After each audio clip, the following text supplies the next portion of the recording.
Great Claus and Little Claus. In a village there once lived two men of the same name. Both of them were called Claus. But because one of them owned 4 horses while the other had but one, people called the one who had the 4 horses Big, or Great, Claus, and the one who owned but a single horse Little Claus. Now I shall tell you what happened to each of them, for this is a true story. All the days of the week Little Claus was obliged to plow for Great Claus and to lend him his one horse. Then once a week, on Sunday, Great Claus helped Little Claus with his 4 horses, but always on a holiday. Hurrah! How Little Claus would crack his whip over the 5, for they were as good as his own on that one day. The sun shone brightly, and the church bells rang merrily as the people passed by. The people were dressed in their best, with their prayer books under their arms, for they were going to church to hear the clergyman preach.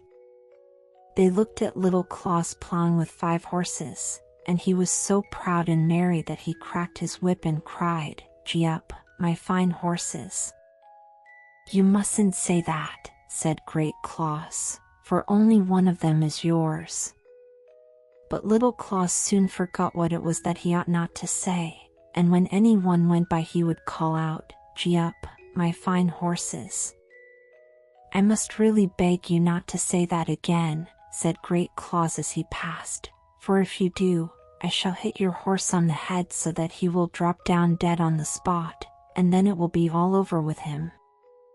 "I will certainly not say it again, I promise you," said Little Claus. But as soon as anyone came by, nodding good day to him, he was so pleased, and felt so grand at having 5 horses plowing his field, that again he cried out, "Gee up, all my horses." "I'll gee up your horses for you," said Great Claus, and he caught up the tethering mallet and struck Little Claus's one horse on the head, so that it fell down dead. "Oh, now I haven't any horse at all," cried Little Claus, and he began to weep. But after a while he flayed the horse and hung up the skin to dry in the wind. Then he put the dried skin into a bag, and hanging it over his shoulder, went off to the next town to sell it. He had a very long way to go and was obliged to pass through a great, gloomy wood. A dreadful storm came up. He lost his way, and before he found it again, evening was drawing on. It was too late to get to the town, and too late to get home before nightfall. Near the road stood a large farmhouse.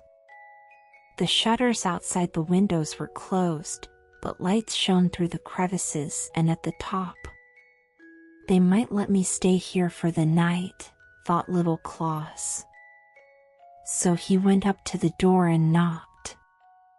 The door was opened by the farmer's wife, but when he explained what it was that he wanted, she told him to go away.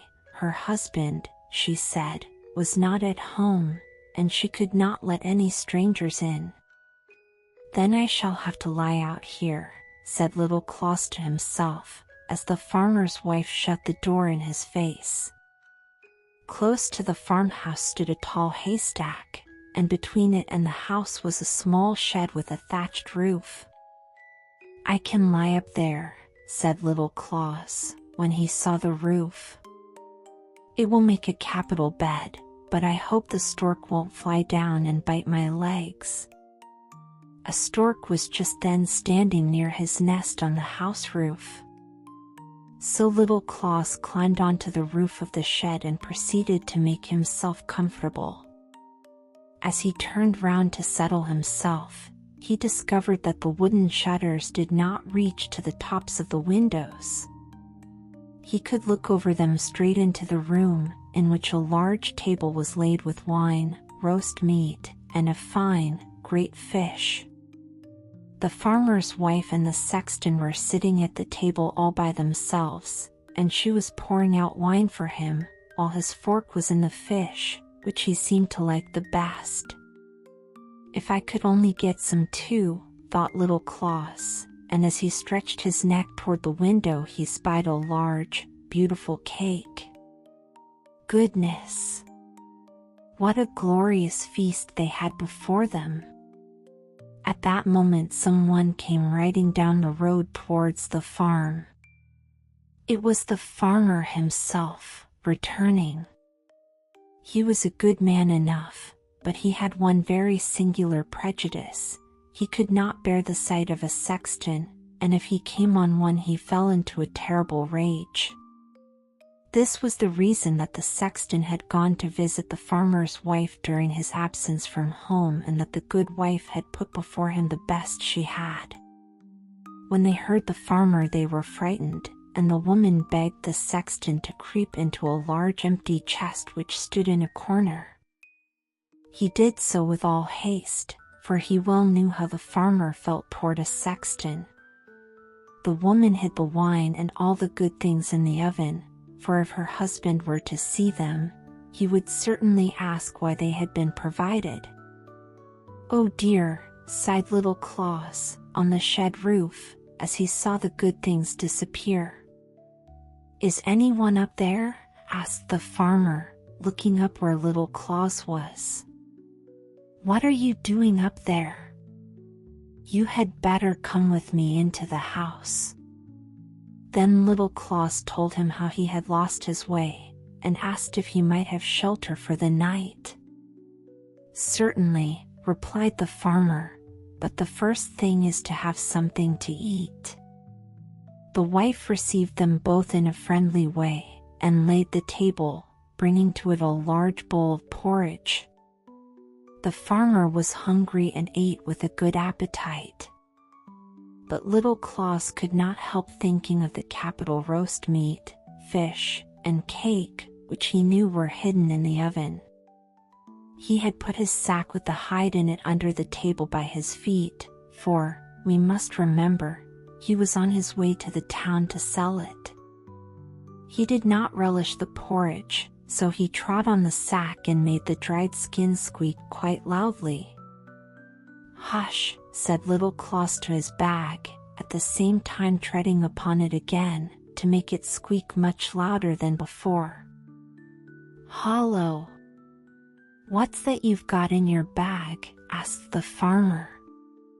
"Oh, it's a magician," said little Claus, "and he says we needn't eat the porridge, for he has charmed the oven full of roast meat, fish, and cake."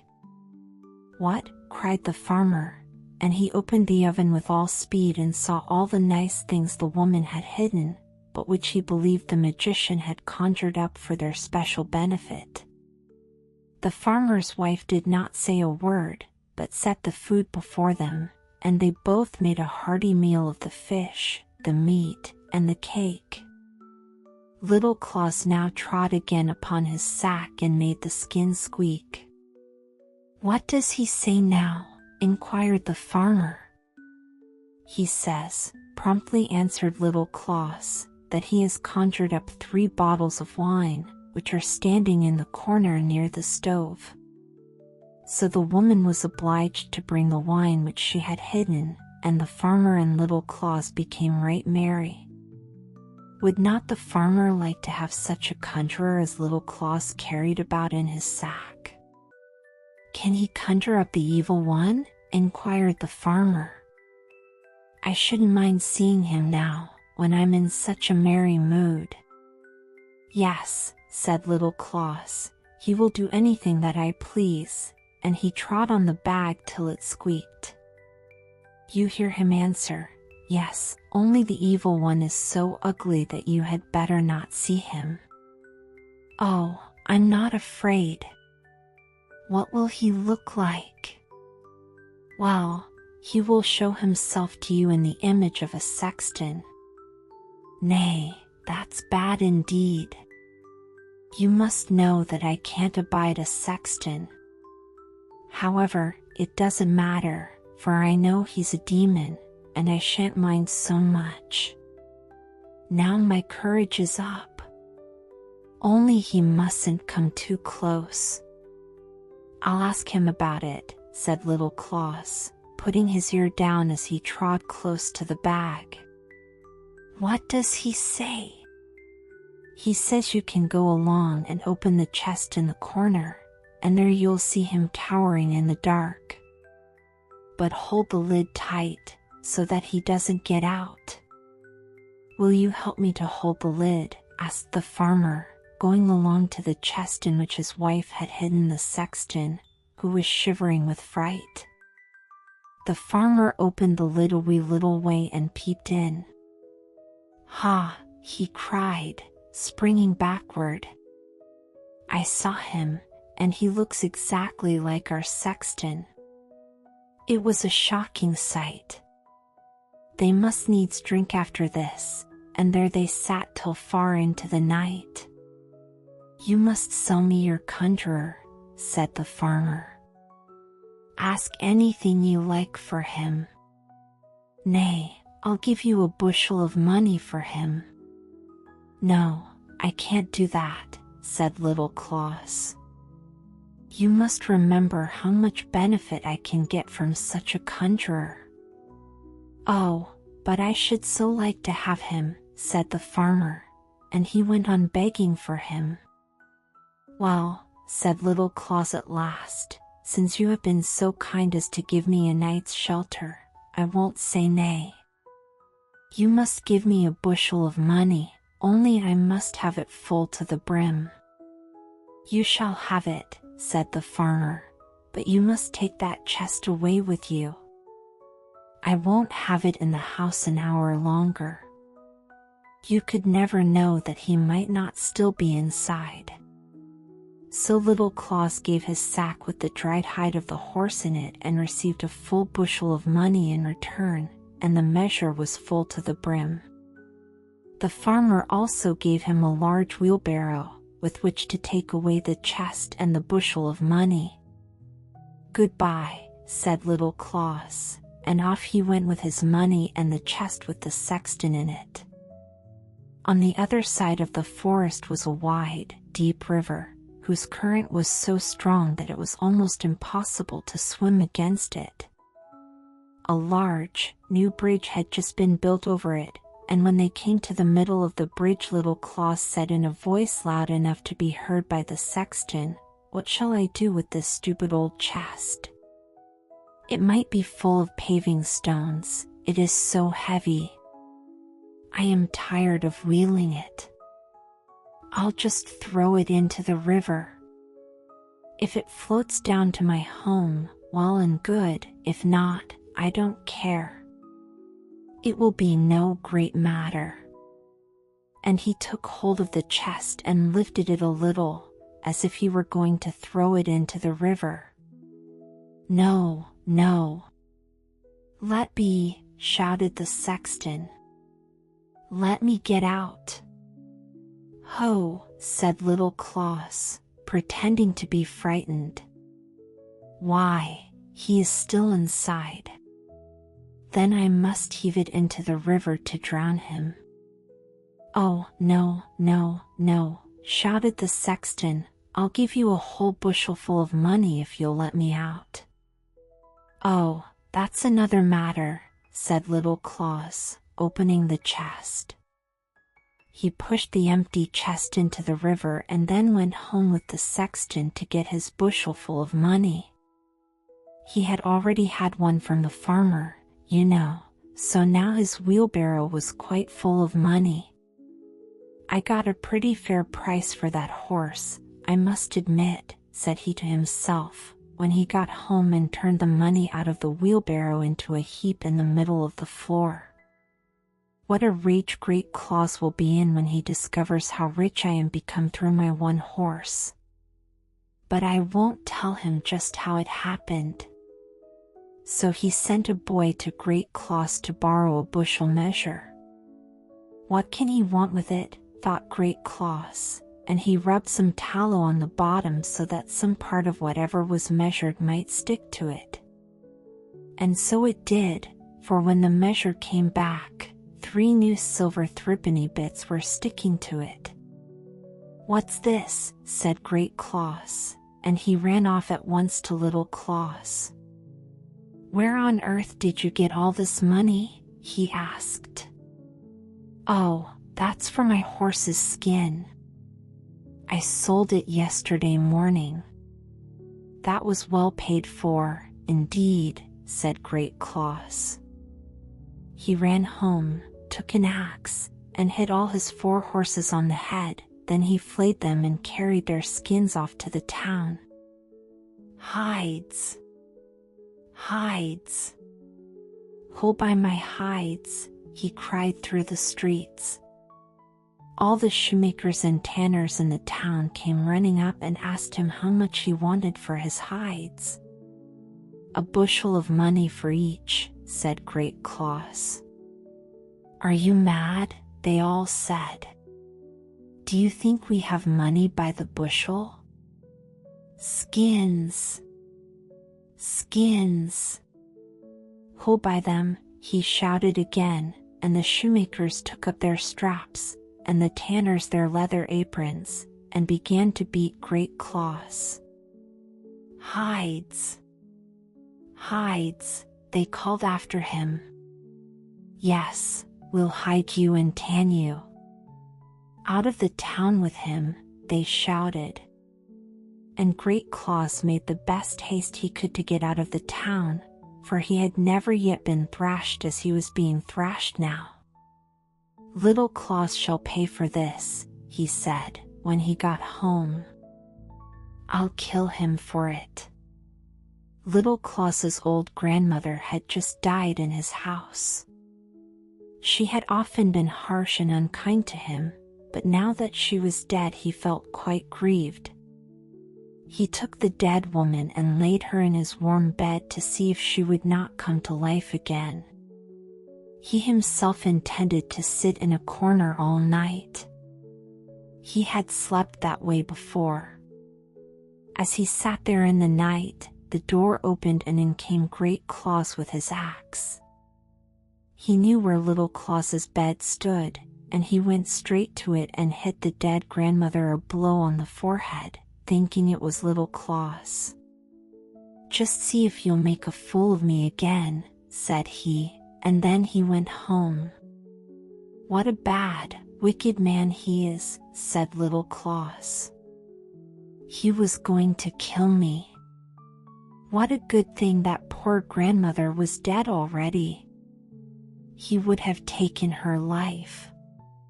He now dressed his grandmother in her best Sunday clothes, borrowed a horse of his neighbor, harnessed it to a cart, and set his grandmother on the back seat, so that she could not fall when the cart moved. Then he started off through the woods. When the sun rose, he was just outside a big inn, and he drew up his horse and went in to get something to eat.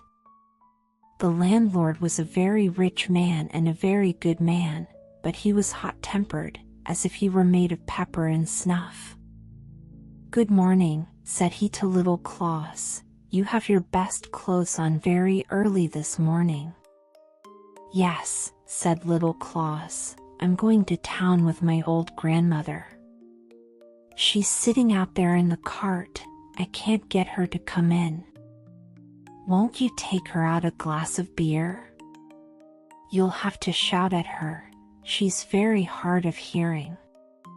"Yes, that I'll do," said the host, and he poured a glass and went out with it to the dead grandmother, who had been placed upright in the cart. "Here is a glass of beer your son has sent," said the landlord, but she sat quite still and said not a word. "Don't you hear?" cried he as loud as he could. "Here is a glass of beer from your son." But the dead woman replied not a word, and at last he became quite angry and threw the beer in her face, and at that moment she fell backwards out of the cart, for she was only set upright and not bound fast. "Now," shouted Little Claus, as he rushed out of the inn and seized the landlord by the neck, "you have killed my grandmother. Just look at the big hole in her forehead." "Oh, what a misfortune," cried the man, "and all because of my quick temper. Good Little Claus, I will pay you a bushel of money, and I will have your poor grandmother buried as if she were my own, if only you will say nothing about it. Otherwise I shall have my head cut off, and that is so dreadful." So Little Claus again received a whole bushel of money, and the landlord buried the old grandmother as if she had been his own. When Little Claus got home again with all his money, he immediately sent his boy to Great Claus to ask to borrow his bushel measure. "What?" said Great Claus, "is he not dead? I must go and see about this myself."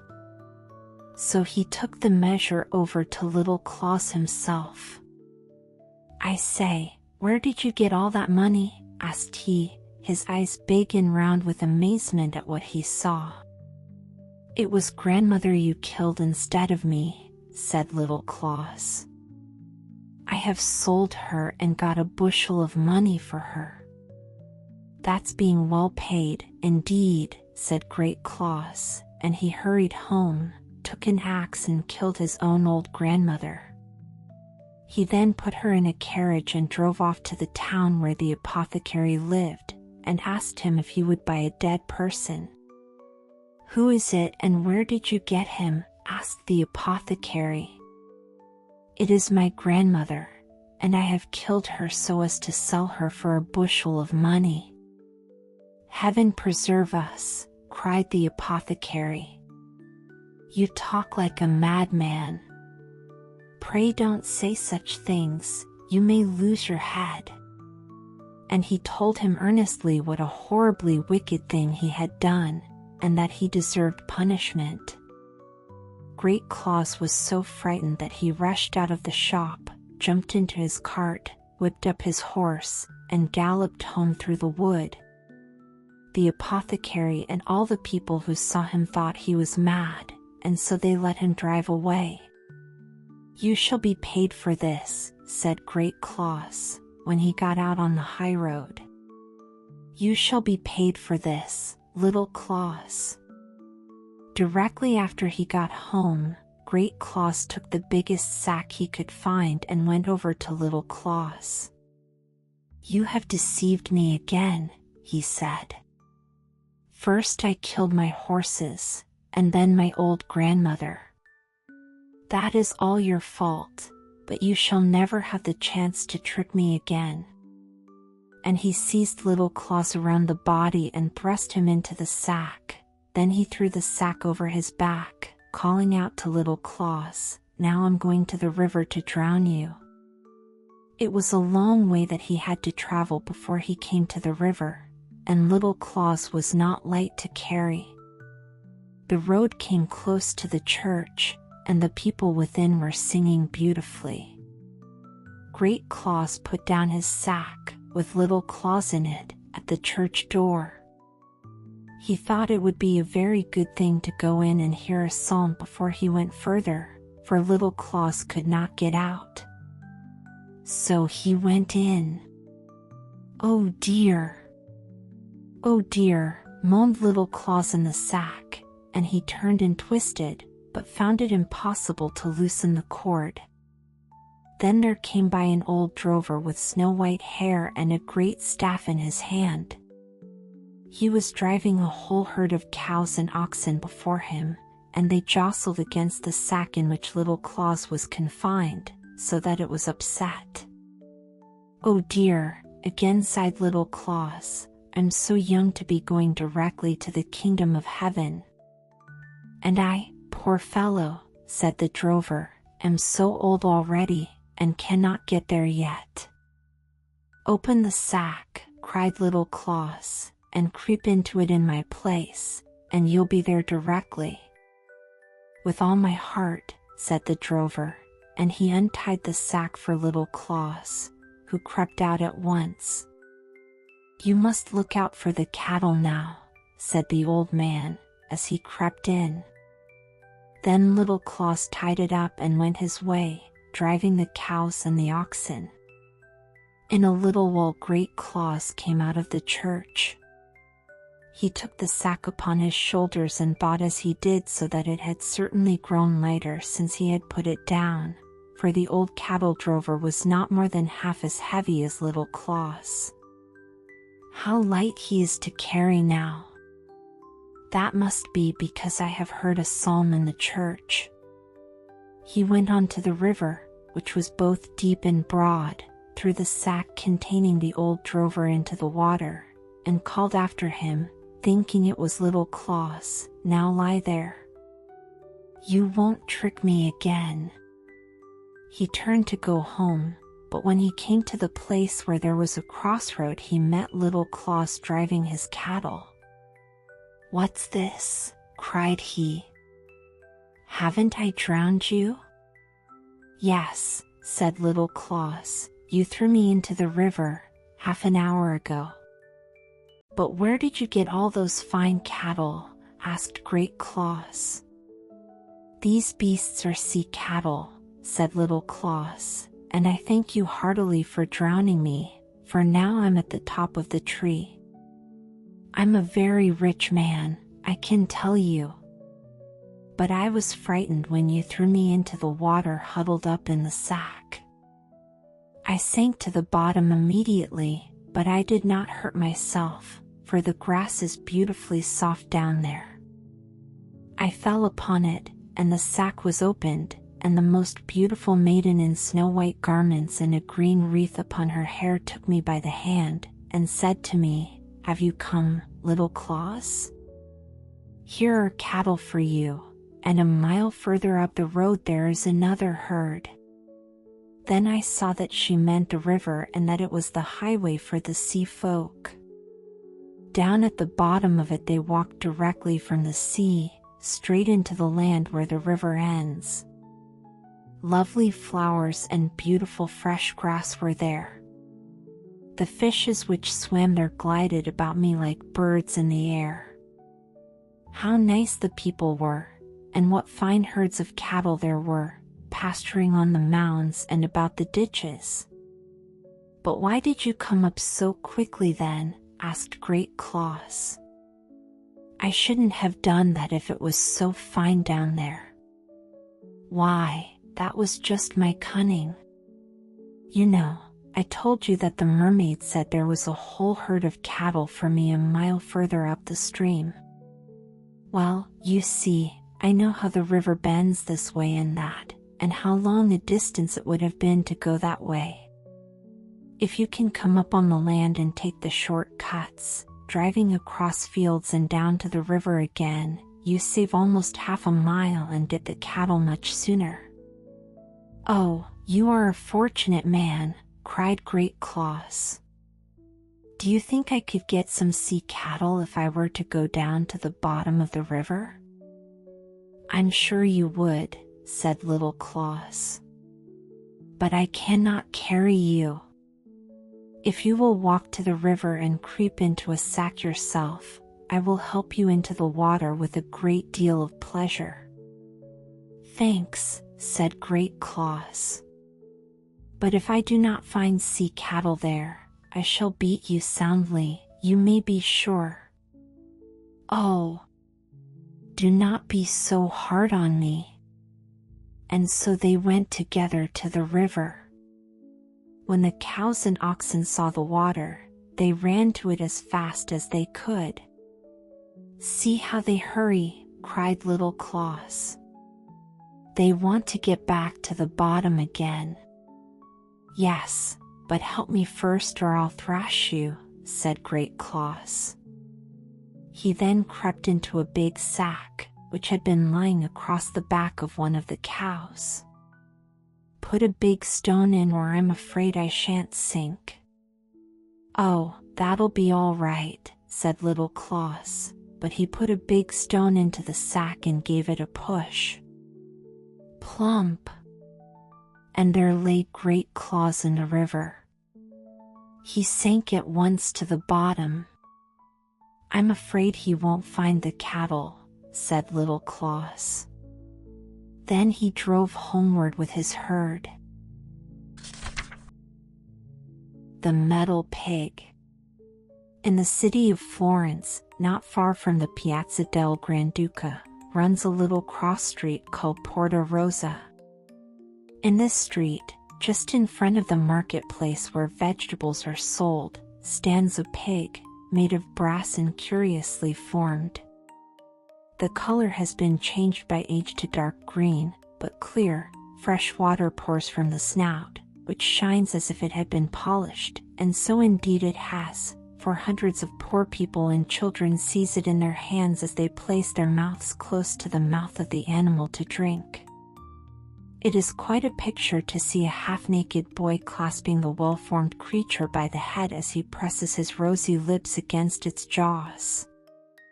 Everyone who visits Florence can very quickly find the place. He has only to ask the first beggar he meets for the metal pig, and he will be told where it is. It was late on a winter evening. The mountains were covered with snow, but the moon shone brightly, and moonlight in Italy is as good as the light of gray winter's day in the north. Indeed, it is better, for the clear air seems to raise us above the earth, while in the north a cold, gray, leaden sky appears to press us down to earth, even as the cold, damp earth shall one day press on us in the grave. In the garden of the Grand Duke's palace, under the roof of one of the wings, where 1,000 roses bloom in winter, a little ragged boy had been sitting the whole day long. The boy might serve as a type of Italy, lovely and smiling, and yet suffering.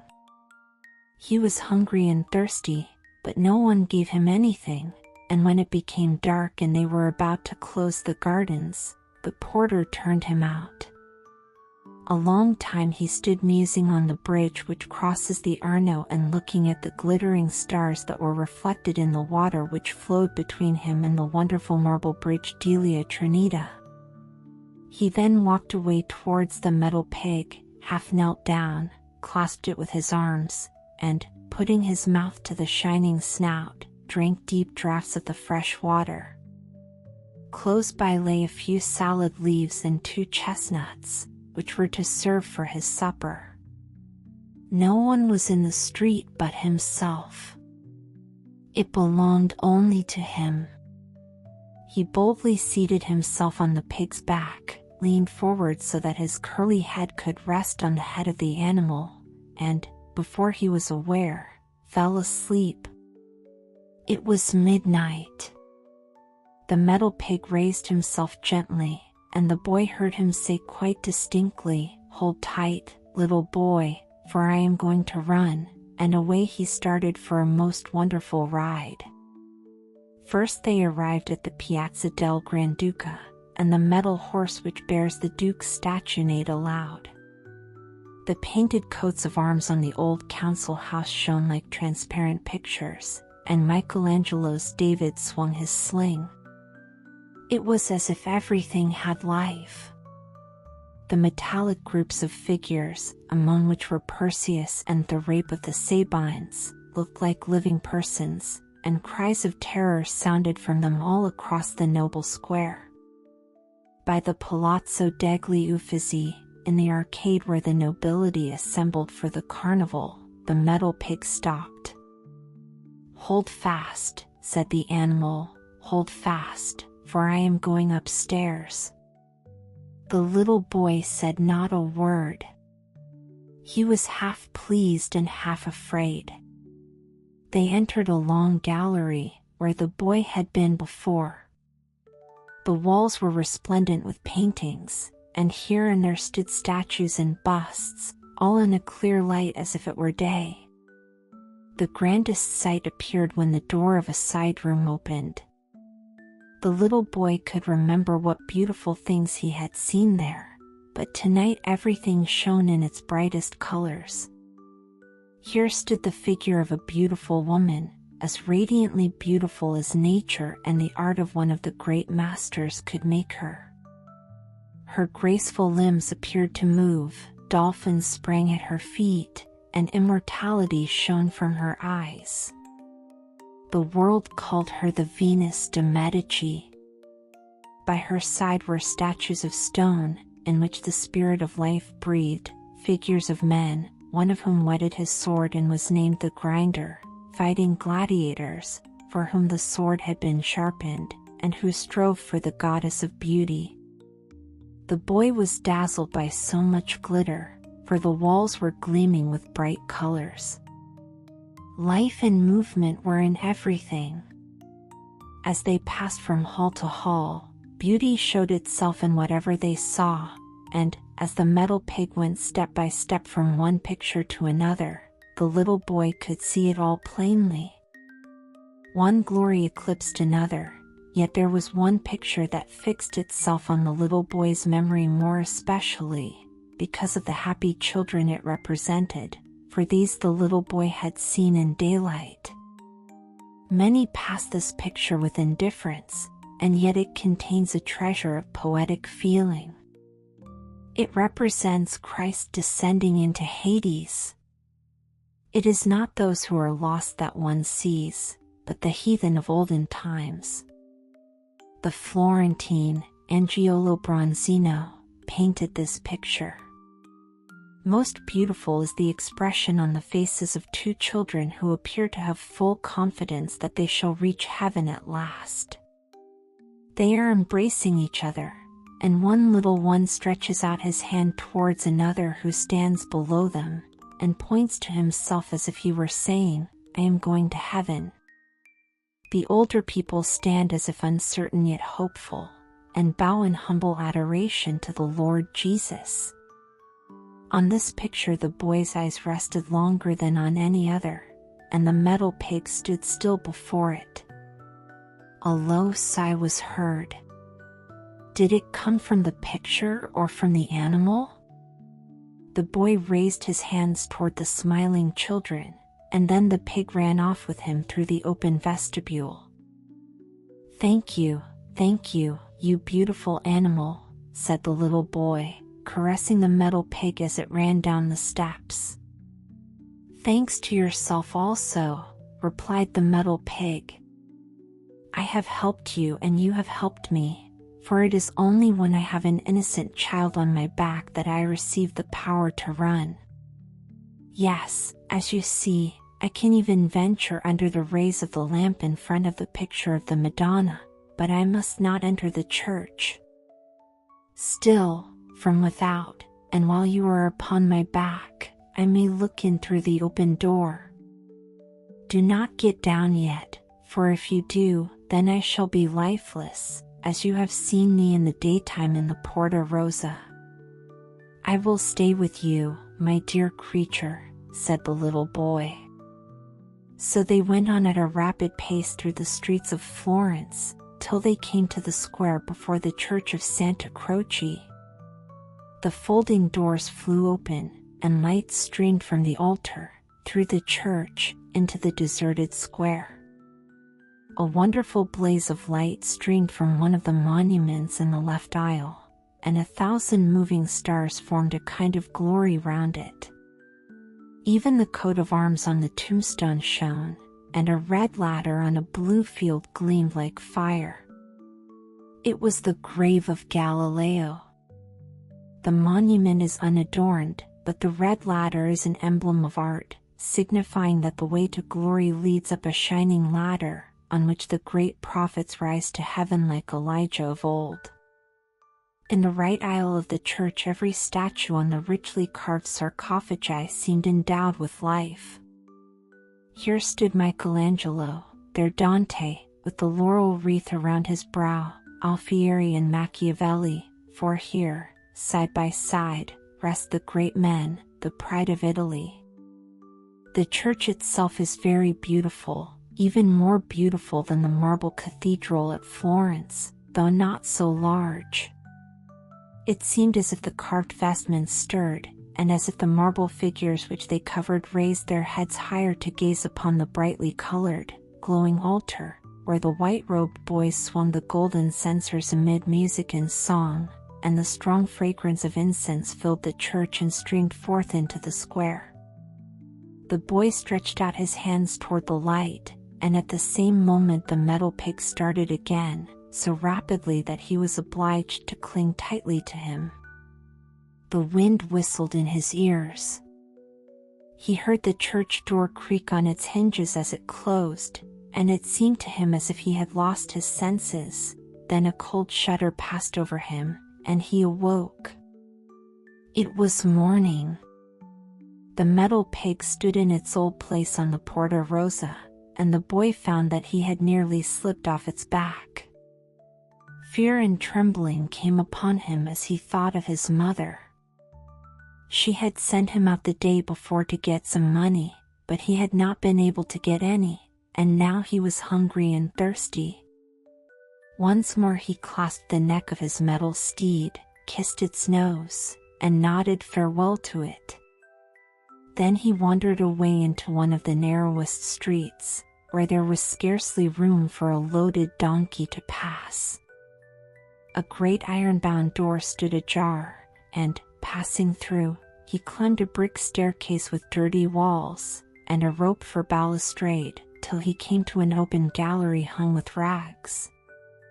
From here a flight of steps led down to a court, where from a fountain water was drawn up by iron rollers to the different stories of the house. Many water buckets hung side by side. Sometimes the roller and the bucket danced in the air, splashing the water all over the court. Another broken-down staircase led from the gallery, and 2 Russian sailors running down it almost upset the poor boy. They were coming from their nightly carousal. A woman, not very young, with an unpleasant face and a quantity of black hair, followed them. "What have you brought home?" she asked when she saw the boy. "Don't be angry," he pleaded. "I received nothing, I have nothing at all," and he seized his mother's dress and would have kissed it. Then they went into a little room. I need not describe it, but only say that there stood in it an earthen pot with handles, made for holding fire, which in Italy is called a marito. This pot she took in her lap, warmed her fingers, and pushed the boy with her elbow. "Certainly you must have some money," she said. The boy began to cry, and then she struck him till he cried aloud. "Be quiet, or I'll break your screaming head." She swung about the fire pot which she held in her hand, while the boy crouched to the earth and screamed. Then a neighbor came in, who also had a marito under her arm. "Felicita," she said, "what are you doing to the child?" "The child is mine," she answered. "I can murder him if I like, and you too, Janina." Then again she swung the fire pot about. The other woman lifted hers up to defend herself, and the 2 pots clashed so violently that they were dashed to pieces and fire and ashes flew about the room. The boy rushed out at the sight, sped across the courtyard, and fled from the house. The poor child ran till he was quite out of breath. At last he stopped at the church, the doors of which were opened to him the night before, and went in. Here everything was bright, and the boy knelt down by the first tomb on his right hand, the grave of Michelangelo, and sobbed as if his heart would break. People came and went, the service went on, but no one noticed the boy except an elderly citizen, who stood still and looked at him for a moment and then went away like the rest. Hunger and thirst overpowered the child, and he became quite faint and ill. At last he crept into a corner behind the marble monuments and went to sleep. Towards evening he was awakened by a pull at his sleeve. He started up, and the same old citizen stood before him. "Are you ill? Where do you live? Have you been here all day?" were some of the questions asked by the old man. After hearing his answers, the old man took him to a small house in a back street close by. They entered a glovemaker's shop, where a woman sat sewing busily. A little white poodle, so closely shaved that his pink skin could plainly be seen, frisked about the room and gamboled over the boy. Innocent souls are soon intimate, said the woman, as she caressed both the boy and the dog. These good people gave the child food and drink, and said he should stay with them all night, and that the next day the old man, who was called Giuseppe, would go and speak to his mother. A simple little bed was prepared for him, but to him who had so often slept on the hard stones it was a royal couch, and he slept sweetly and dreamed of the splendid pictures, and of the metal pig. Giuseppe went out the next morning, and the poor child was not glad to see him go, for he knew that the old man had gone to his mother, and that perhaps he would have to return. He wept at the thought, and then played with the lively little dog and kissed it, while the old woman looked kindly at him to encourage him. What news did Giuseppe bring back? At first the boy could not find out, for the old man talked to his wife, and she nodded and stroked the boy's cheek. Then she said, "He is a good lad, he shall stay with us. He may become a clever glove maker, like you. Look what delicate fingers he has." Madonna intended him for a glove maker. So the boy stayed with them, and the woman herself taught him to sew. He ate well, and slept well, and became very merry. But at last he began to tease Bellissima, as the little dog was called. This made the woman angry, and she scolded him and threatened him, which made him unhappy, and he went and sat in his own room, full of sad thoughts. This chamber looked out upon the street, in which hung skins to dry, and there were thick iron bars across his window. That night he lay awake, thinking of the metal pig. Indeed, it was always in his thoughts. Suddenly he fancied he heard feet outside going pit-a-pat. He sprang out of bed and went to the window. Could it be the metal pig? But there was nothing to be seen. Whatever he had heard had passed already. "Go help the gentleman to carry his box of colors," said the woman the next morning when their neighbor, the artist, passed by, carrying a paint box and a large roll of canvas. The boy instantly took the box and followed the painter. They walked on till they reached the picture gallery, and mounted the same staircase up which he had ridden that night on the metal pig. He remembered all the pictures and statues, especially the marble Venus, and again he looked at the Madonna with the Saviour and St. John. They stopped before the picture by Il Bronzino, in which Christ is represented as standing in the lower world, with the children smiling before him in the sweet expectation of entering heaven. The poor boy smiled, too, for here was his heaven. "You may go home now," said the painter, while the boy stood watching him till he had set up his easel. "May I see you paint?" asked the boy. "May I see you put the picture on this white canvas?" "I am not going to paint," replied the artist, bringing out a piece of chalk. His hand moved quickly, and his eye measured the great picture, and though nothing appeared but a faint line, the figure of the Saviour was as clearly visible as in the colored picture. "Why don't you go?" said the painter. Then the boy wandered home silently, and seated himself on the table, and learned to sew gloves. But all day long his thoughts were in the picture gallery, and so he pricked his fingers and was awkward. But he did not tease Bellissima. When evening came, and the house door stood open, he slipped out. It was a bright, beautiful, starlight evening, but rather cold. Away he went through the already deserted streets, and soon came to the metal pig. He stooped down and kissed its shining nose, and then seated himself on its back. "You happy creature," he said, "how I have longed for you." We must take a ride tonight." But the metal pig lay motionless, while the fresh stream gushed forth from its mouth. The little boy still sat astride its back, when he felt something pulling at his clothes. He looked down, and there was Bellissima, little smooth-shaven Bellissima, barking as if she would have said, "Here I am, too. Why are you sitting there?" A fiery dragon could not have frightened the little boy so much as did the little dog in this place. Bellissima in the street and not dressed, as the old lady called it. What would be the end of this? The dog never went out in winter, unless she was attired in a little lambskin coat, which had been made for her.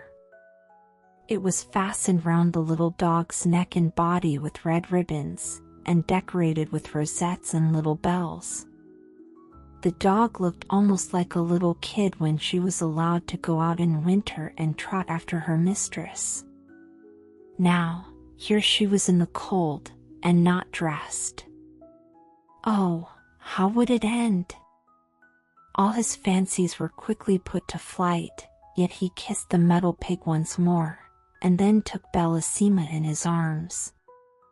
The poor little thing trembled so with cold that the boy ran homeward as fast as he could. "What are you running away with there?" asked two of the police whom he met, and at whom the dog barked. "Where have you stolen that pretty dog?" they asked, and took it away from him. "Oh, I have not stolen it." "Do give it back to me," cried the boy, despairingly. "If you have not stolen it, you may say at home that they can send to the watch house for the dog." Then they told him where the watch house was, and went away with Bellissima. Here was trouble indeed. The boy did not know whether he had better jump into the Arno or go home and confess everything. They would certainly kill him, he thought. "Well, I would gladly be killed," he reasoned, "for then I should die and go to heaven." And so he went home, almost hoping for death. The door was locked, and he could not reach the knocker.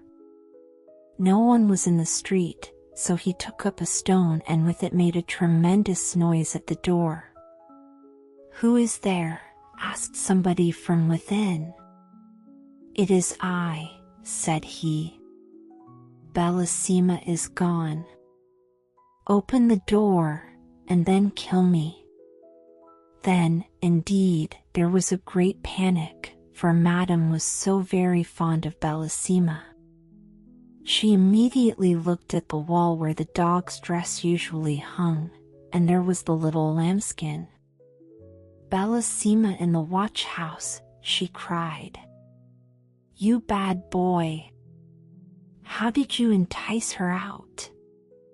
Poor little delicate thing, with those rough policemen. And she'll be frozen with cold." Giuseppe went off at once, while his wife lamented and the boy wept. Several of the neighbors came in, and among them the painter. He took the boy between his knees and questioned him. Soon he heard the whole story, told in broken sentences, and also about the metal pig and the wonderful ride to the picture gallery, which was certainly rather incomprehensible.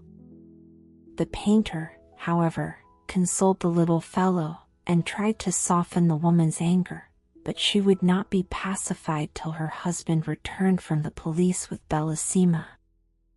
Then there was great rejoicing, and the painter caressed the boy and gave him a number of pictures. Oh, what beautiful pictures those were, figures with funny heads. And, best of all, the metal pig was there, too.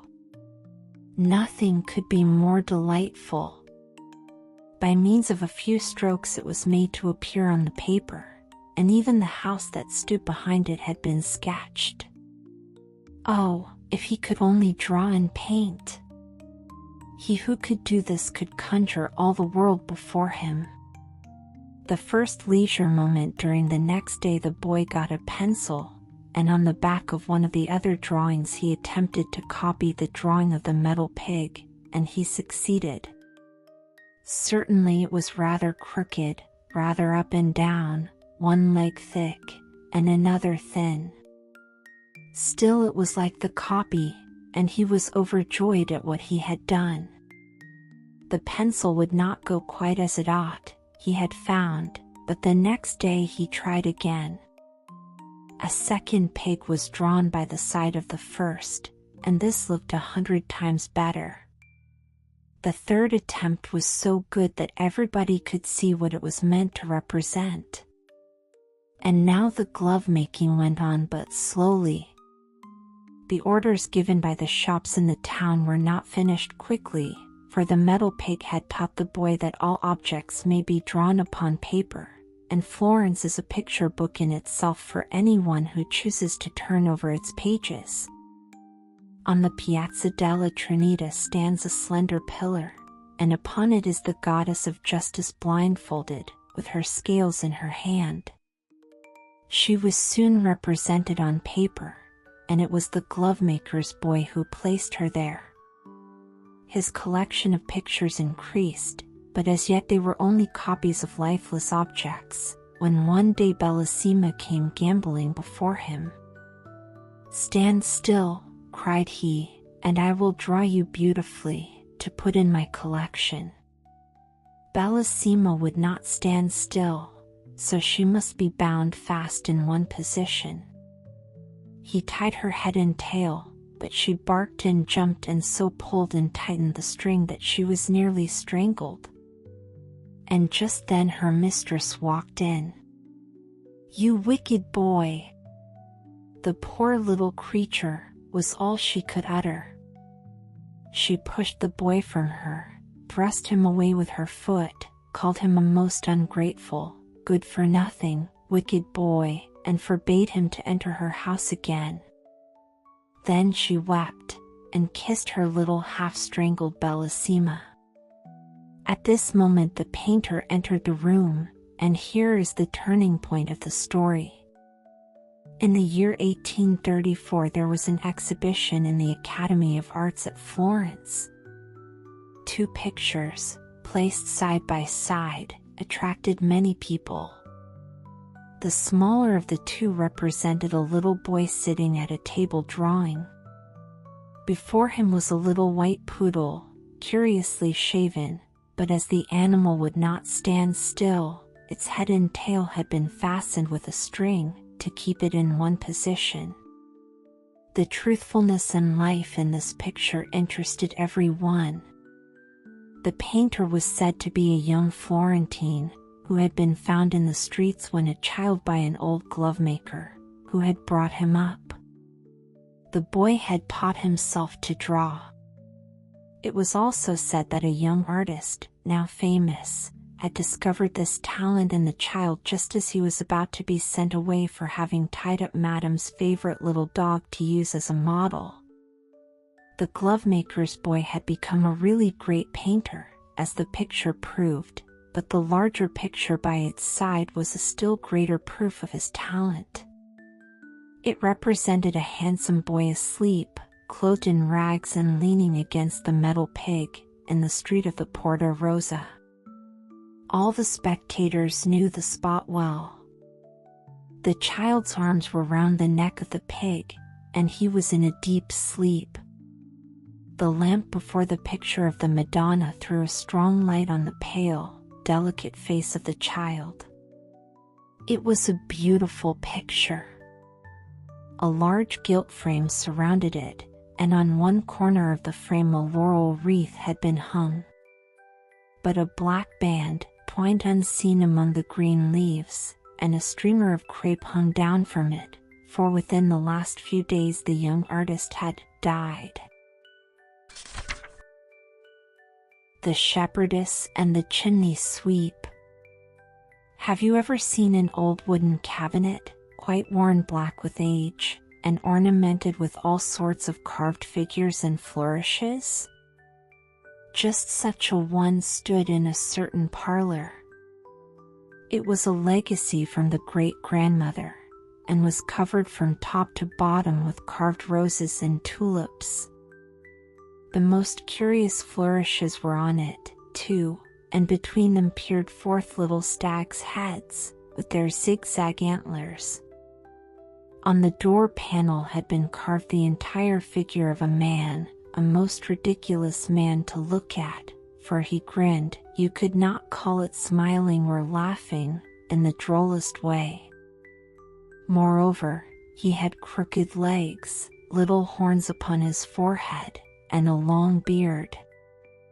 The children used to call him the crooked-legged Field Marshal Major General Corporal Sergeant, which was a long, hard name to pronounce.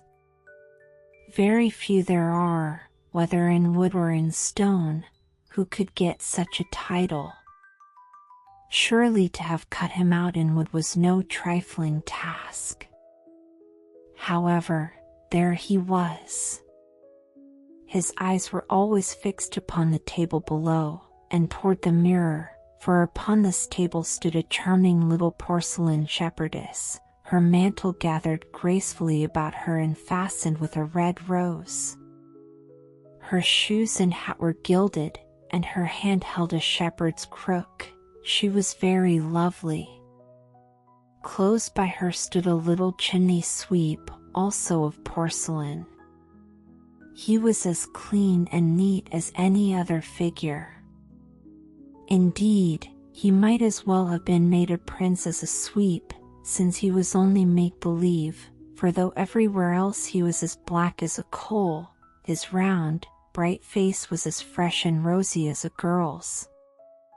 This was certainly a mistake, it ought to have been black.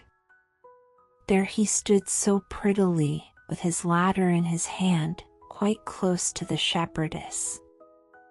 From the first he had been placed there, and he always remained on the same spot, for they had promised to be true to each other. They suited each other exactly, they were both young, both of the same kind of porcelain, and both equally fragile.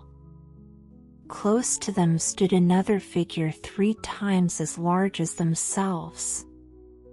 It was an old Chinaman, a Mandarin, who could nod his head. He was of porcelain, too, and he said he was the grandfather of the shepherdess, but this he could not prove. He insisted that he had authority over her, and so when the crooked-legged Field Marshal Major General Corporal Sergeant made proposals to the little shepherdess, he nodded his head, in token of his consent. You will have a husband, said the old Mandarin to her, a husband who, I verily believe, is of mahogany wood. You will be the wife of a Field Marshal Major General Corporal Sergeant, of a man who has a whole cabinet full of silver plate, besides a store of no one knows what in the secret drawers. I will never go into that dismal cabinet, declared the little shepherdess. I have heard it said that there are 11 porcelain ladies already imprisoned there. Then, rejoined the Mandarin, you will be the 12th, and you will be in good company. This very night, when the old cabinet creaks, we shall keep the wedding, as surely as I am a Chinese Mandarin. And upon this he nodded his head and fell asleep. But the little shepherdess wept, and turned to the beloved of her heart, the porcelain chimney sweep. I believe I must ask you, she said, to go out with me into the wide world, for here it is not possible for us to stay. I will do in everything as you wish, replied the little chimney sweep. Let us go at once. I am sure I can support you by my trade. If we were only down from the table, said she. I shall not feel safe till we are far away out in the wide world and free. The little chimney sweep comforted her, and showed her how to set her little foot on the carved edges, and on the gilded foliage twining round the leg of the table, till at last they both reached the floor. But, turning for a last look at the old cabinet, they saw that everything was in commotion. All the carved stags stretched their heads farther out than before, raised their antlers, and moved their throats, while the crooked-legged Field Marshal Major General Corporal Sergeant sprang up and shouted to the old Chinese Mandarin, "Look! They are eloping! They are eloping!" They were not a little frightened at this, and jumped quickly into an open drawer in the window seat. Here lay 3 or 4 packs of cards that were not quite complete, and a little doll's theater, which had been set up as nicely as could be. A play was going on, and all the queens sat in the front row, and fanned themselves with the flowers which they held in their hands, while behind them stood the knaves, each with 2 heads, one above and one below, as playing cards have. The play was about 2 persons who were not allowed to marry, and the shepherdess cried, for it seemed so like her own story. "I cannot bear this," she said. "Let us leave the drawer." But when she had again reached the floor, she looked up at the table and saw that the old Chinese Mandarin was awake, and that he was rocking his whole body to and fro with rage. "The old Mandarin is coming," cried she, and down she fell on her porcelain knees, so frightened was she. "I have thought of a plan," said the chimney sweep. "Suppose we creep into the jar of perfumes, the potpourri vase which stands in the corner. Then we can rest upon roses and lavender, and throw salt in his eyes if he comes near." "That will not do at all," she said. "Besides, I know that the old Mandarin and the potpourri vase were once betrothed, and no doubt some slight friendship still exists between them. No, there is no help for it, we must wander forth together into the wide world." "Have you really the courage to go out into the wide world with me?" asked the chimney sweep. "Have you considered how large it is, and that if we go, we can never come back?" "I have," replied she. And the chimney sweep looked earnestly at her and said, "My way lies through the chimney. Have you really the courage to go with me through the stove, and creep through the flues and the tunnel?" "Well do I know the way. We shall come out by the chimney, and then I shall know how to manage. We shall mount so high that they can never reach us, and at the top there is an opening that leads out into the wide world." And he led her to the door of the stove. "Oh, how black it looks," she said. Still she went on with him, through the stove, the flues, and the tunnel, where it was as dark as pitch. "Now we are in the chimney," said he, "and see what a lovely star shines above us." There actually was a star in the sky, that was shining right down upon them, as if to show them the way. Now they climbed and crept, a frightful way it was, so steep and high. But he went first to guide, and to smooth the way as much as he could. He showed her the best places on which to set her little china foot, till at last they came to the edge of the chimney and sat down to rest, for they were very tired, as may well be supposed. The sky and all its stars were above them, and below lay all the roofs of the town. They saw all around them the great, wide world. It was not like what the poor little shepherdess had fancied it, and she leaned her little head upon her chimney sweep's shoulder and wept so bitterly that the gilding was washed from her golden sash. "This is too much," said she. "It is more than I can bear. The world is too large. I wish I were safe back again upon the little table under the mirror. I shall never be happy till I am there once more. I have followed you out into the wide world. Surely, if you really love me, you will follow me back." The chimney sweep tried to reason with her.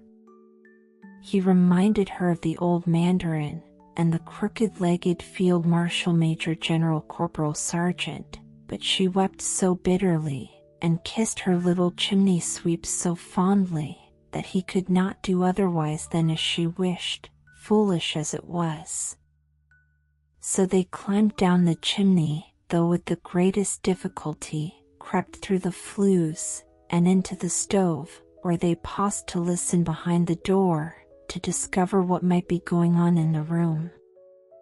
All was quiet, and they peeped out. Alas! There on the floor lay the old mandarin. He had fallen from the table in his attempt to follow the runaways, and had broken into 3 pieces. His whole back had come off in a single piece, and his head had rolled into a corner. The crooked-legged Field Marshal Major General Corporal Sergeant stood where he had always stood, reflecting upon what had happened. "This is shocking," said the little shepherdess. "My old grandfather is broken in pieces, and we are the cause of it," and she wrung her little hands. "He can be riveted," said the chimney sweep. "He can certainly be riveted. Do not grieve so. If they cement his back and put a rivet through his neck, he will be just as good as new, and will be able to say as many disagreeable things to us as ever." "Do you really think so?" asked she. Then they climbed again up to the place where they had stood before. "How far we have been," observed the chimney sweep, "and since we have got no farther than this, we might have saved ourselves all the trouble." "I wish grandfather were mended," said the shepherdess. "I wonder if it will cost very much." Mended he was. The family had his back cemented and his neck riveted, so that he was as good as new, only he could not nod. "You have become proud since you were broken to shivers," observed the crooked-legged Field Marshal Major General Corporal Sergeant, "but I must say, for my part, I don't see much to be proud of. Am I to have her, or am I not? Just answer me that." The chimney sweep and the shepherdess looked most piteously at the old mandarin. They were so afraid that he would nod his head. But he could not, and it would have been beneath his dignity to have confessed to having a rivet in his neck. So the young porcelain people always remained together, and they blessed the grandfather's rivet and loved each other till they were broken in pieces.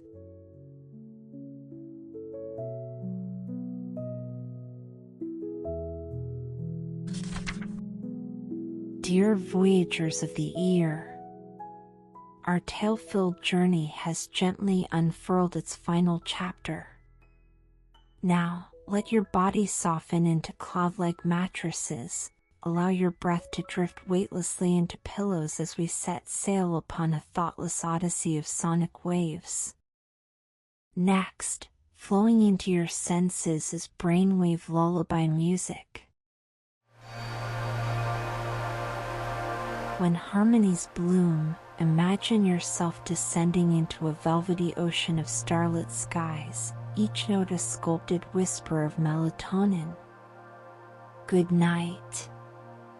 May you gather 1,000 glowing dream fireflies within the shimmering nets of pi wave frequencies,